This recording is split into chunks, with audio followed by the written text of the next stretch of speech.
Ay, baka itong caption. Areta bulak ako. Na, Ano? Something ba? Mga bulaklak. Ito po ay mga bulaklak ng ilang-ilang. Ilang-ilang? Ayan o, tingnan po ninyo. Ang gaganda o. Yan. Para silang bulak ano. Ayan po o. Yan po ay Para silang bulaklak. bulaklak ng ilang-ilang. Para po silang ano no, kabute. Ang ganda. Ayan, mag-aanuhan na po niyan. Tapos yung mga puno, nakakadahon na. Yun doon po ay tuyo pa. Ayan, oh, wala pong dahon.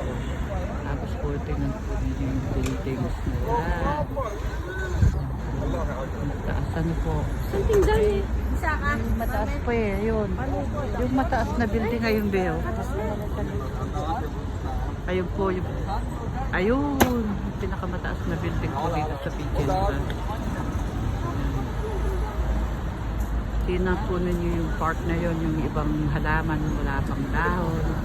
Pag po magsasummer, ano yan, tutubo na ang kanilang mga dahon.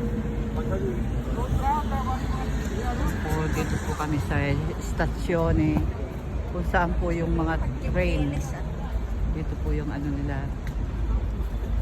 Kung gusto po na mag-train o kaya mag-bus, yung bus naman po doon. Yan po.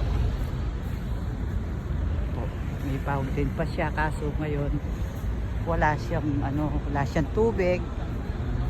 Eh ang dumi ng tubig ko. Ayan po. Ayan.